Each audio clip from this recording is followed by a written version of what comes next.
네, 안녕하십니까. 이번 시간은 공시 돋보기입니다. 예, 자본시장의 최근 이슈에 대해서 이 공시들을 좀 살펴보는 시간인데요. 오늘은 이 작년에 이어서 지속적으로 이 자본시장에서 횡령 배임 이슈가 터져 나오고 있습니다. 이 횡령 배임 이슈가 터져 나오면 이 기업들에게서는 상장 폐지 이 관련해서 이슈가 또 생기기 때문에 상당히 이 투자자들이 유의해서 이 공시를 살펴봐야 되는데요. 코스닥 상장사의 고질적인 문제로 여겨지는 이 경영진의 횡령 배임 이 관련해서 오늘 한규민 기자 나왔습니다. 안녕하세요. 네, 안녕하세요. 네. 이 새해부터 또다시 이 횡령 배임 문제가 또 터졌습니다. 지난해에도 연초에 터진 이 오스템 임플란트의 횡령 사건이 상당히 이 세간을 들썩였는데요. 올해도 어김없이 또다시 코스닥 횡령 배임 사고가 상당히 많이 터졌습니다. 이에 대해서 좀 설명 좀 부탁드리겠습니다. 네, 국내 주식시장의 고질병으로 지목된 이 경영진의 배임 횡령 사고가 다시 발생했습니다. 네. 63억 원 규모의 신풍제약이 있었는데요. 비교적 규모는 작지만 이 지난해 잦았던 횡령 배임 흐름이 계속되면서 우려가 끊이지 않고 있습니다. 또 코스피 기업인 신풍제약에서는 임원인 전무 노모 씨가 업무상 횡령 배임 혐의를 받았습니다. 횡령 배임과 관련해 올해 첫 사례인데요. 혐의 발생 금액은 63억 4,100만 원 가량으로 자기 자본 대비 1.8%에 해당합니다. 그리고 신풍제약 측은 회계 투명성을 제고하고 내부 감시 장치를 강화해 이후 동일한 상황이 발생하지 않도록 하겠다고 했습니다. 이런 사건이 벌어지는 가운데 상장 적격성 실질 심사를 받지 않는 경우도 있는데요. 이 코스닥 시장의 경우에는 10억 원 이상의 횡령 배임 혐의가 확인되거나 또는 임원 자기 자본의 100분의 3 이상 규모로 횡령 배임을 저질렀을 때 상장 적격성 실질 심사 대상에 올라가게 됩니다. 네, 그렇다면 말씀 주신 대로 자기 자본 대비 일정 비율에 미달하는 경우에는 이 횡령 배임 공시가 되지 않는다라는 말씀이신데 그렇다면 이 공시되지 않으면 투자자들은 이 회사들이 횡령이나 배임 사건이 벌어진지 모를 것 같은 거 아닌가요? 네, 바로 문제가 거기에 있는 건데요. 예. 따로 파악할 수 있는 방법이 없다는 게 문제입니다. 네. 갑자기 소문에 따라서 주가가 급등락할 때 거래소가 조회 공시를 통해 파악할 수는 있습니다. 하지만 모르고 넘어가는 경우도 있습니다. 결국 시장 감시를 통한 거래소 조회 공시에 기댈 수밖에 없는 상황인 겁니다. 네. 그렇다면 이 거래소 시장에서 이 횡령 배임 공시가 몇 건이나 되는지 좀 알 수 있을까요? 네, 작년 한 해 전체 횡령 배임 건수는 25건 정도 됩니다. 네. 코스피의 경우에는 한 해 전반에 걸쳐 횡령 배임이 발생했는데요. 코스닥의 경우에는 조금 다른 흐름으로 11월과 12월 두 달간 횡령 배임 건수가 13건이었습니다. 전체 건수의 70% 정도가 11월 이후에 발생하는 현상을 보였습니다. 이는 아무래도 결산을 앞두고 결산 관련 자료를 확인하는 과정에서 이런 횡령 배임이 드러나고 있는 것으로 보입니다.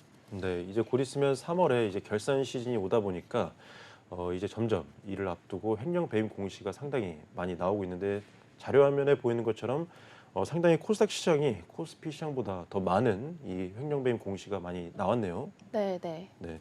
그렇다면 이 코스닥 시장의 이 횡령 배임이 유독 두드러져 보이는데 작년 오스템 임플란트도 그 액수가 너무 커서 이 엄청난 충격을 가져왔었습니다. 네. 코스닥 시장의 경우에는 이 횡령이 매년 문제가 되고 있는 것 같은데 이렇게 문제가 되는 이유가 뭐라고 좀 생각하십니까? 전문가들은 코스닥 상장사가 내부 감시 시스템이 미비해서 유독 횡령 배임에 취약하다고 지적하고 있습니다. 아무래도 규모가 작다 보니 시스템보다는 사람한테 의존하는 경향이 있는데요. 네. 이 때문에 내부 감시 시스템을 약화시키는 부분이 있다고 보고 있습니다. 금융감독원이 2017년 이후 지난해 상반기까지 상장 폐지된 75개 기업을 분석했는데요. 이 대다수가 영업 손실이 지속되는 가운데 내부 통제 부실로 횡령 배임 사고가 발생했습니다. 또 이런 기업들은 3년 안에 상장 폐지에 이르는 경향을 보였습니다. 한 증권가 관계자는 코스닥 업체의 경우 내부 감시 시스템이 취약한 경우가 많아서 횡령 배임 리스크에 노출될 수밖에 없다고 언급했습니다. 또 큰 횡령 배임 사건의 경우 항상 작은 사건들이 먼저 발생하는 만큼 투자를 할 때 미리 주의할 필요가 있다고 말했습니다. 무엇보다 내부 감시 시스템을 강화하기 위해서는 조직과 시스템이 필요한데요. 아무래도 규모가 작다 보니 별도의 감시 조직을 두는 게 힘들다고 보는 겁니다. 네. 근데 동네 구멍가게도 아니고 이 네. 코스닥에 상장한 회사인데 이 단순히 내부 감시 시스템의 문제라고 보기에는 조금 무리가 있을 것 같은데 다른 이유가 좀 없습니까? 네, 판례상 횡령 배임의 입증이나 처벌 수위가 충분하지 않다는 이유도 있는데요. 네. 이 횡령 배임은 어떻게 보느냐에 따라서 다른 문제가 될 수도 있습니다. 한쪽에서는 횡령 배임이라고 볼 수 있지만 또 다른 한쪽에서는 회사를 위한 경영상의 활동이라고 볼 수도 있는 겁니다. 네, 그렇다면 이렇게 보는 시각이 다르면 이 사건마다 유무죄 판결도 매우 다를 것 같은데 실제 판례는 어떻게 되나요? 네, 횡령 배임은 이 유무죄가 나뉘는 경우가 허다한데요. 네. 실제로 여러 판례를 살펴봐도 이 횡령 배임권 판결에서 유죄와 무죄 모두 많이 나오고 있습니다. 먼저 유죄 판결을 받은 사건인데요. 네. 잘 알고 계시다시피 이 오스템 임플란트 사건이 있었죠. 네. 이 오스템 임플란트의 전직 재무팀장은 회사 돈 2,215억 원을 횡령한 혐의를 받았습니다. 심지어 아내와 처제 또 여동생이 가담하면서 가족까지 동원됐는데요. 재판부는 이 씨의 공소 사실을 모두 유죄로 판단했습니다. 또 범행이 장기간에 걸쳐 대범하게 이뤄져 죄질이 나쁘다고 말하기도 했습니다. 그렇다면 이 무죄로 판결된 이 판례 사례도 있을까요? 네, 무죄로 판결된 사건을 보면 올해 초에 강남의 한 대형 성형외과 병원장이 8억 원대 회사 돈을 횡령한 혐의를 받았는데요. 네. 이 병원장은 2015년에 부동산 임대업체를 설립했습니다. 그리고 중국인 투자자에게 32억 5천만 원을 받았는데요. 그중 8억 9천만 원을 횡령해 채무를 갚고 병원 운영비로 쓴 혐의를 받았습니다. 병원장은 앞서 이전 재판에서도 중국인 투자자와 병원 경영을 지원할 회사를 설립하고 또 공동으로 운영하기로 했다고 언급했습니다. 또 입금받은 돈은 투자 약정에 따른 투자금으로 봐야 하고 약정 취지대로 의료기기 매입 등에 돈을 썼다고 주장했습니다. 우선 1심에서는 유죄로 인정이 됐었는데요. 재판부는 피해 회사 계좌에 입금된 돈은 회사 자금이 분명하고 또 중국 투자자가 피고인에게 지급한 투자금이라고 볼 수는 없다라고 말을 했습니다.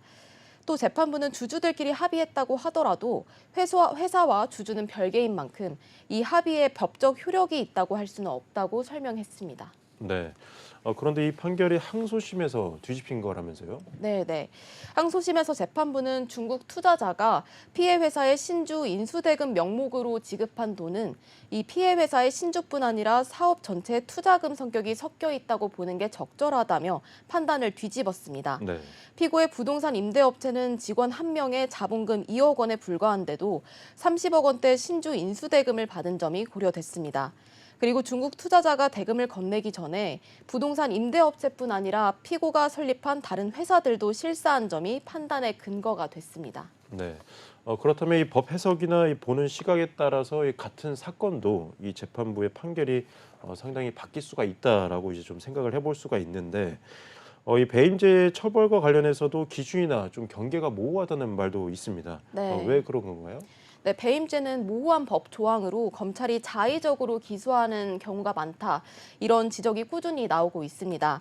형법에서 배임죄는 타인의 사물을 처리하는 사람이 임무에 위배하는 행위로 재산상 이익을 취하거나 혹은 제3자에게 이익을 취하도록 함으로써 타인에게 손해를 끼친 경우 배임으로 처벌하고 있는데요. 네. 여기서 문제는 임무를 위배할 고의를 객관적으로 입증하기가 쉽지 않다라는 겁니다. 의사결정을 담당한 공직자나 기업 경영인이 정당한 경영상 판단이었다고 주장할 때 이 판단 경계가 모호합니다. 어디까지 자율적인 판단이라고 인정할 수 있고 또 어디까지 형사처벌 대상으로 볼 수 있는지도 경우에 따라 달라집니다. 네. 말씀 주신 것처럼 이 업무를 위배할 고의라는 게 정량적으로 측정이 안 되다 보니까 이런 판결에 다른 판결들이 나오는 것 같습니다. 그럼 이 대법원이 배임죄를 따질 때 이 기준의 엄격성은 이 어느 정도라고 좀 볼 수가 있나요? 네, 대법원은 배임죄를 따질 때 고의성에 대한 입증 책임을 엄격하게 보는 추세입니다. 배임 혐의로 기소됐던 SPC그룹 회장은 2020년 항소심에서 무죄를 선고받기도 했습니다. 유죄 판결한 1심과는 다른 결과인 건데요. 허영인 회장은 2012년에 파리크라상 상표권을 부인 이 씨에게 모두 넘긴 뒤 상표권 사용료 213억 원을 이 씨에게 소급해서 지급하게 했습니다. 이 때문에 회사에 손해를 끼친 혐의로 재판에 넘겨졌습니다. 네. 그런데 파리크라상 상표권을 넘긴 행위에 배임을 저지를 의도가 있다고 보기 어렵다며 무죄 판결을 받았습니다. 경영상 판단이었다는 주장도 받아들여지는 사례가 있는데요. 네. 이 대법원은 이석채 전 KT 회장에 대해 경영상 판단이었다는 이유로 무죄를 확정했습니다. 이 전 회장은 다른 회사 주식을 고가에 인수해 배임을 저질렀다는 혐의로 재판에 넘겨졌던 인물입니다. 판단 기준이 명확하지 않다는 것 때문에 배임죄 폐지 여부 논란은 한참 전부터 지속되고 있는데요. 재계에서는 배임죄를 폐지하거나 개정해야 한다는 주장을 내놓고 있습니다. 하지만 법조계에서는 계열사가 많은 우리나라 대기업 구조 특성상 존치할 필요가 있다는 반론도 적지 않습니다. 네. 횡령과 이 배임 처벌에 대한 이 여러 가지 시각들과 논란들을 살펴봤습니다. 횡령 문제가 이 끊임없이 일어나는 건 여전히 이 문제인 것 같은데 이런 사고가 계속되는 이유는 처벌이 약하다는 그런 또 의견도 있습니다. 네, 맞습니다. 형법 제356조에 따르면 업무상 횡령죄 처벌은 10년 이하의 징역 또는 3천만 원 이하의 벌금이 부과되는데 이 처벌 수위가 낮다 보니 기업들이 횡령 배임에 안일한 인식을 가지는 게 아니냐 이런 지적이 나오고 있습니다. 네. 또 다른 이유는 경영진과 최대 주주에 대한 감시 시스템이 미흡하다는 점인데요.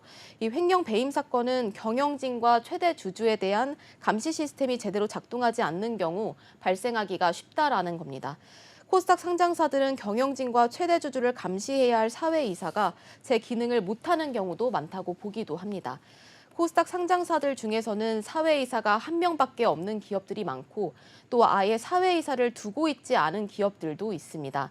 사회이사가 있다고 하더라도 선임 과정부터 경영진과 최대 주주의 입김이 작용해서 독립성을 잃기도 쉽습니다. 또 최대 주주나 대표이사 등 경영진의 영향력이 큰데 감시는 제대로 되지 않고 있는 겁니다. 주주총회도 거수기로 전락하면서 경영진과 최대 주주 견제 능력을 상실했다는 지적이 있습니다. 네, 특히 기업들의 최대 주주는 자기 편의 사람들로 이 사회 이사를 채우다 보니까 이런 감시 시스템의 미흡한 현상이 나타나는 것 같습니다. 네. 말씀 주신 것처럼 이 주주총회가 이 거수기로 전락을 했다고 하셨는데 여기에 대해서 좀 더 자세한 설명 좀 부탁드리겠습니다. 네. 경영진에게 유리한 안건이 무리 없이 통과가 되는 경우가 있는데요. 네. 이 주주총회가 제대로 된 역할을 하지 못해서 이런 일이 일어나기도 합니다. 특히 소액주주 간의 연대가 없는 상장회사의 경우 저조한 투표율과 무관심이 문제가 될 수 있는데요. 이처럼 회사 경영에 사실상 관심이 없는 경우도 있습니다. 그래서 소액주주 비중이 높을 때 오히려 통과가 어려워 보이는 안건이 수월하게 통과가 되기도 합니다. 네, 그렇다면 이와 관련된 실제 사례로는 좀 뭐가 있습니까? 네, 작년에 실제로 있었던 일인데요. 네. 가온미디어는 주총 결과에 따라서 임동현 대표이사를 새로 선임했습니다. 임동현 대표는 이마서 전 대표이자 가온미디어 창업주의 아들인데 재작년 1월 입사해서 경력이 1년 정도밖에 되지 않은 상황이었습니다. 임 대표는 같은 날 주총을 통해 사내이사로 신규 선임된 후에 이사회 의결을 통해 대표이사로까지 선임됐습니다. 네. 회사 정관상 사내이사는 회사 입사 1년 경력만 필요하기 때문에 절차상 문제는 없다고 설명을 했습니다. 또 문제가 됐던 건 주총에서 임 전 대표에게 약 120억 원의 퇴직금을 지급할 수 있는 이 안건도 통과가 됐던 건데요. 임원 퇴직금 규정이 개정됐기 때문입니다. 특별한 공로가 인정되는 임원에게는 퇴직금 외에 별도 명목으로 직전 연도 보수총액의 3배 한도로 특별 위로금을 지급할 수 있게 됐습니다. 당시 전년 연결 기준 가온미디어 영업이익은 약 280억 원인데 120억 원의 퇴직 보상금 규정이 통과되면서 논란이 됐습니다. 네, 그렇다면 이렇게 주주총회가 경영진이나 이 최대 주주를 제대로 견제하지 못한다면 결국에는 이 그들에게 유리한 대로 흘러갈 수밖에 없는 구조겠네요. 네. 그럼 이런 이 횡령 배임 사건에 대해서 투자자들은 뭐 피해가 없을까요? 네, 상장사의 횡령 배임 사건은 기업뿐 아니라 투자자들에게도 치명적입니다. 횡령 배임 사건이 발생하면 기업 재무 구조가 회복 불가능한 손실을 입을 수 있는데요. 네. 이 때문에 관리 종목으로 지정되거나 상장 폐지로 이어지기 쉽습니다. 과거 사례를 살펴봤을 때 횡령 배임 사건이 발생한 기업들 대부분은 상장 폐지됐습니다. 당연히 상장사가 상장이 폐지되면 투자자들이 보유한 주식은 금세 휴지 조각이 되고 맙니다. 이로 인해서 손해를 얻은 투자자들은 이 피해를 고스란히 받을 수밖에 없게 되고 또 코스닥 시장 역시 불명예를 피할 수 없습니다. 네. 그럼 이 투자자들이 이 횡령 배임 사건으로 피해를 봤을 때 이 보상받을 수 있는 방법은 없습니까? 네, 횡령 배임 사건으로 인해 손해를 입었을 때 회사에 집단 소송을 걸 수 있는 방법은 있습니다. 다만 소송이라는 게 3신제를 운영하고 있기도 하고 또 대법원까지 가는 기간만 보통 1년 6개월. 게다가 길게 잡히기라도 한다면 그 기간을 어림잡을 수가 없습니다. 네. 실제로 대법원까지 갔을 때 유죄가 되라는 법도 없고 또 승소를 한다고 하더라도 그 비용이 그리 크지 않을 수가 있습니다. 왜냐하면 이 투자자의 피해는 주가가 더 갈 수 있었는데 못 가서 받는 비용이 아니라 횡령 공시 시점부터 투자자가 소송을 건 시점까지 피해가 있었느냐, 이 부분을 증명해야 합니다. 결국 주가가 어느 정도만 유지돼도 피해 구제를 받기는 어렵습니다. 상장 폐지된 회사들의 실제 횡령 배임 소송이 많이 제기되지만 끝까지 가는 경우는 거의 없다고 보면 됩니다. 결국 투자자의 손해로 돌아가게 되는 겁니다. 네. 그럼 이런 횡령 배임에 대해서 예방할 수 있는 방법은 없나요? 네, 투자자들의 피해를 막기 위해서는 거래소 역할이 중요한데요. 네. 내부 통제 시스템을 제대로 갖추지 못한 기업 상장을 사전에 차단해야 합니다. 또 이상 징후가 발견되는 상장사는 조기에 가려내고 퇴출하는 게 필수라고 할 수 있습니다. 네. 거래소가 2009년에 도입한 상장 폐지 실질 심사 제도는 긍정적인 평가를 받고 있는데요. 형식적인 면에서 상장 요건을 충족하더라도 실질적으로 문제가 있는 기업을 속아내도록 했습니다. 그러나 상장사들 중 옥석을 가릴 수 있는 능력을 더 강화해야 한다는 지적이 나오고 있습니다. 코스닥 시장 관계자는 거래소가 상장 기준만 지나치게 높게 잡으면 증시의 진입 장벽을 높이는 역효과를 초래할 수 있다고 말했습니다. 결국 중요한 건 거래소 상장 심사에서 기업 변별력을 가지고 상장시키는 거라고 할 수 있습니다.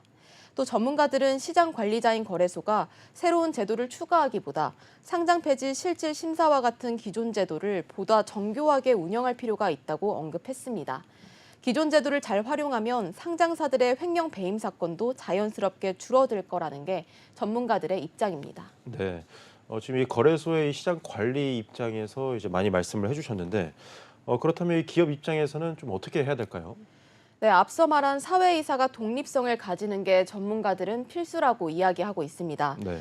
코스닥 상장법인의 경우 자산 총액 1,000억 원 미만의 벤처들은 사회이사를 선임하지 않을 수 있는데요. 최근에는 거래소 상장 심사를 할 때도 가급적이면 사회이사를 선임한 후에 상장을 하도록 권고하고 있습니다. 네, 말씀 주신 것처럼 이 사회이사를 선임해서 독립적인 이 견제성을 갖추자라는 게 요지인 것 같은데 이런 부분이 법으로 제정될 가능성은 없나요? 네, 현재도 상법과 자본시장법은 사회이사의 독립성을 요구하고 있습니다. 네, 그 자격 요건에 있어서 최대 주주와 특수 관계인은 제외되고 또 친족도 제외됩니다. 회사와 일정한 계약 관계에 있는 사람도 제외됩니다.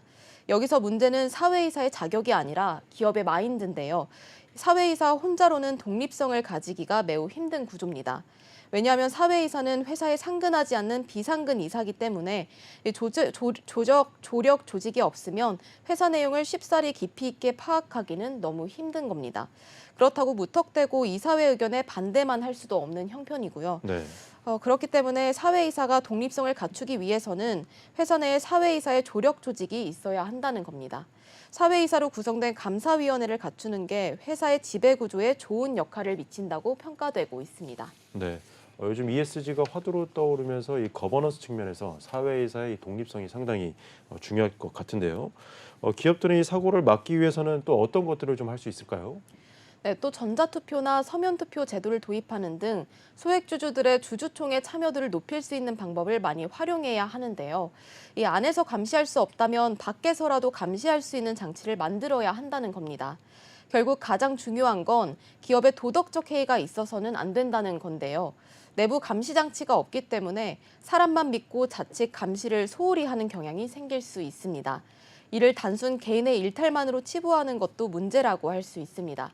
결국 기업 스스로가 도덕적 해이에 빠지는 걸 가장 경계해야 되는 겁니다. 네.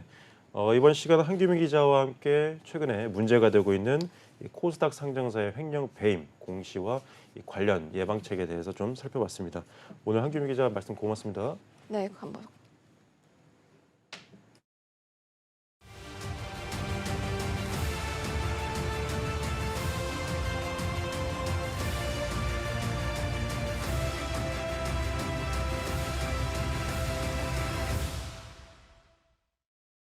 네, 본 방송은 투자 판단을 위한 조언일 뿐, 이 투자 결정과 결과에 대한 책임은 이 투자자 개인에게 있음을 알려드립니다. 시청해주신 여러분 감사합니다.